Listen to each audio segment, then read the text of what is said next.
Hey everyone, here's my 2006 Honda Odyssey. The air conditioning doesn't work. It went out on a road trip and we looked online for all the typical things that can go wrong. The first thing to check, which is the easiest, is to check the relay and fuse. So this is the relay that causes the AC to kick on when you tell it to from inside. And then there's a little fuse here, 7.5. That one controls the clutch, the magnetic clutch that engages the air conditioning. So we replaced this relay and the air conditioning started working. But a couple weeks later, it stopped again. And I switched around the relays and still nothing. And I noticed that with the air conditioning on full, the AC clutch, which is down there, was not engaging. And so I did more searching and figured out that a common problem with these is the clutch coil will fail. And so I went about trying to figure out how to replace that.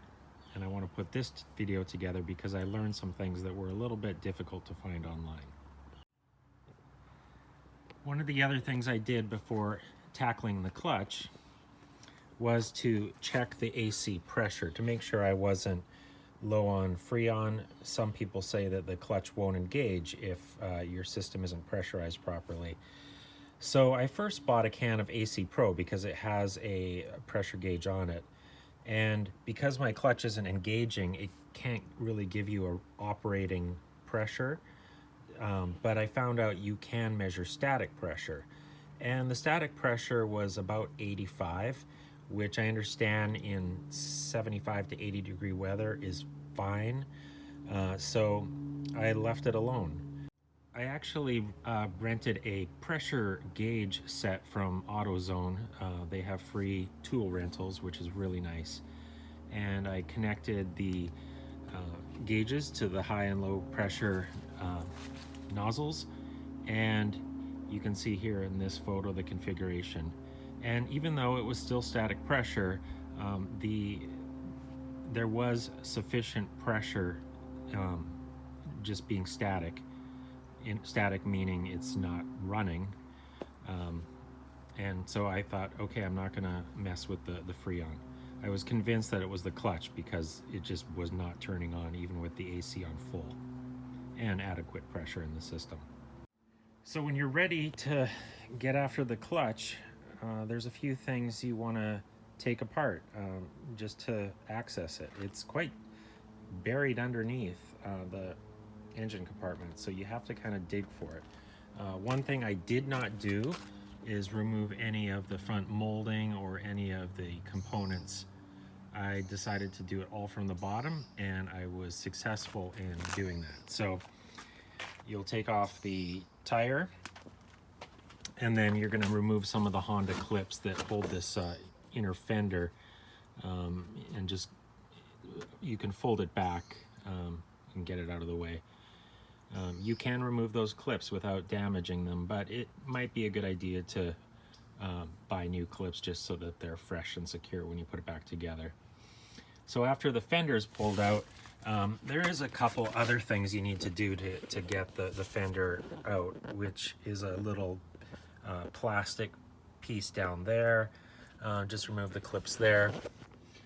And then you need to get to the clutch this way after everything's moved out of the way. When you're ready to get to the clutch, you're going to remove the serpentine belt, which is loosened by a spring-loaded 19 millimeter nut here. This is actually not a nut that loosens and comes off. It just has a leverage effect of releasing the tension on the serpentine belt. So I got a breaker bar and just held it across and put all my force on that. Had my wife remove the serpentine belt from above, and that worked out pretty nicely. Once that was off, I was ready to start getting to the clutch. As you see it right now, it's apart, but I can tell you the steps I had to take to get to it. So this is the clutch removed from the vehicle. This is the clutch hub, which is secured by this 10mm bolt.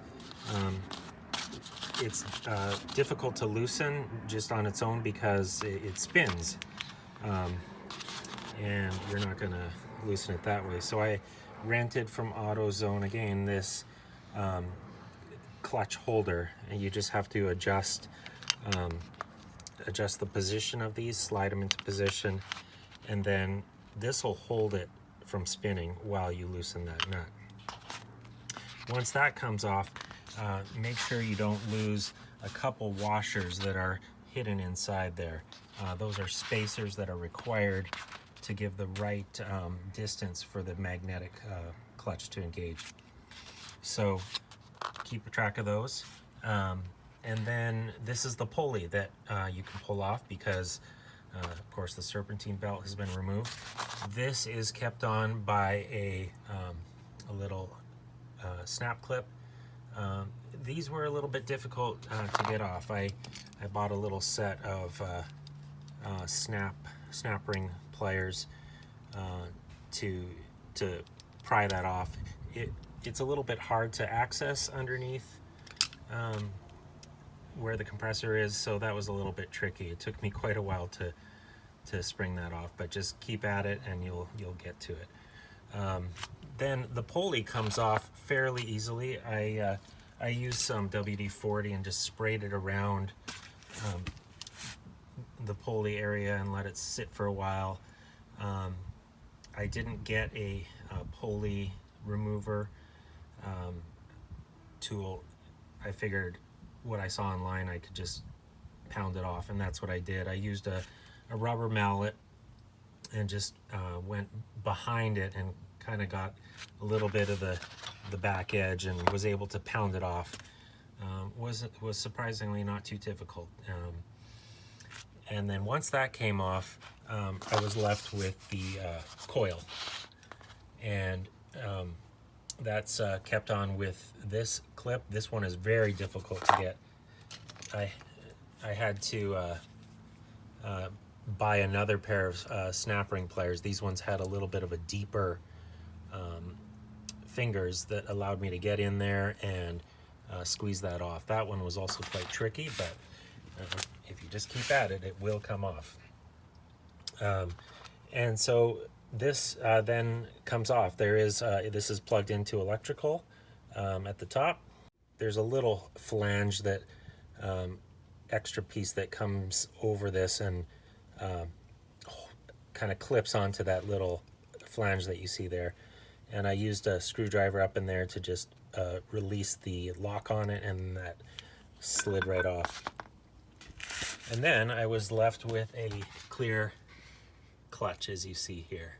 And I cleaned that up, and now I'm ready to start putting it back together. Here's a test you can do to see if the clutch coil has indeed failed. I got this multimeter off of eBay. I think it was $15. It takes a 9-volt battery. You can test conductivity with it. I just set it to 20k ohms, and one shows that it's ready to test conductivity. So what I did is I go to this old coil on the left. It's a little tricky to film and do this, but so I'm not getting any. Yeah, there we go. It made contact, but there's no conductivity. That should go down to 0.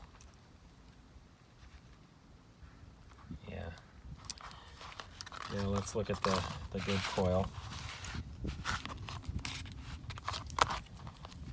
Let's see if we get conductivity.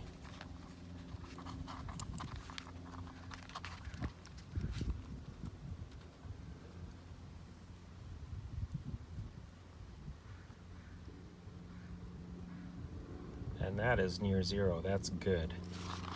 So that makes me feel better as I start to put things together. I've got the new parts on the left and the old parts on the right. It's amazing how identical they look. It's a great match. I'm happy with the deal I found. It was about $45 for the new set. Bought it on eBay. I'll put a link in the description.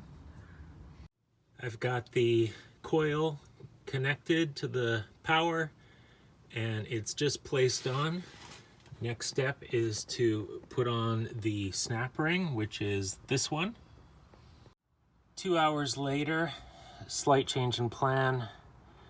I had a lot of trouble getting the snap ring into that coil. Still can't get it. I'm going to try from a different angle where I can see more directly onto that coil. So what I did is I went underneath to the front. I removed a little bit of the front molding and same Honda clips that you removed. There was just like 2 or 3 of them. And then I unbolted the AC compressor. There's 4 12mm bolts. They're pretty easy to get to, and that way I could hang the compressor more forward, and then hopefully I can get that clip on. Front bumper is still on. I finally got the C-clip in that holds the coil on to the compressor. That was really difficult. I used these angled snap ring clips. It took me quite a while, and I finally gave up and called my wife out to help me. And it really helped for me to use the snap ring pliers and then have her use a screwdriver to push other areas of the snap ring down.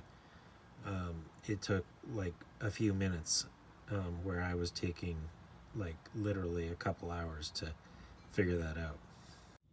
I've got the pulley on that the serpentine belt runs over, and I've got the C-clip installed. That one was quite easy. Now I'm going to put the clutch on. Don't forget to put the 2 little washers that came off of it. They look like this. They go on the inside, not on the bolt. I'm putting on the clutch hub, and I'm using a tool I rented from AutoZone. It's a clutch hub holder, and it makes it really easy. And then I'm just using a 10mm socket, and I put a little Loctite on that bolt just because it doesn't have any spring load to it. Thought that might be good. I've got the fender liner reattached using a lot of these little clips, Honda clips. I reused some of them because I was careful to remove them. But there's a couple different sizes. I had a lot of trouble figuring out which size went where. I finally went to the Honda dealership and looked at a diagram. I was actually missing a lot of clips underneath the vehicle on the splash guard. I feel like I had to add about 10 of them on my own that just went missing over the years. But it's all reattached, solid. So if we look behind this little liner flap, you can see the compressor back there. I've got the serpentine belt back on. Remember, you have to just release the tension on that 19mm nut to release the spring a little bit. And then I had my wife pop that serpentine belt back on the pulleys, and it's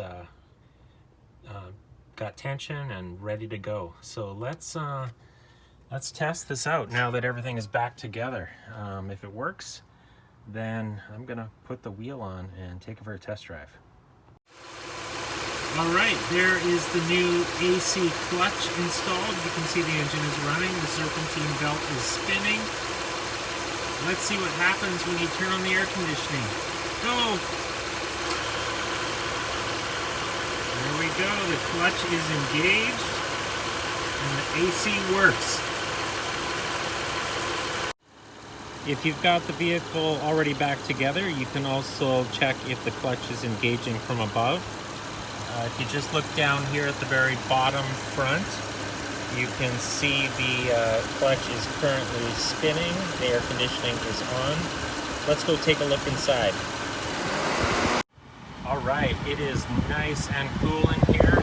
I got the AC on full low. It's blowing really cold air. Beautiful. I'm really happy with this job. There's another way you can check if the AC clutch is engaging. Just by sitting in the car while it's idling, you can observe the RPM gauge, and you can see it's about 750 right now. I'm going to turn on the air conditioning, and you could see that RPM drop just a little bit, and that indicates that there's more load on that serpentine belt and the clutch is engaged. Well, that covers how I fixed the air conditioning clutch in my 2006 Honda Odyssey. Please leave any comments or questions below. I hope this helps you fix your air conditioning. Thanks for watching.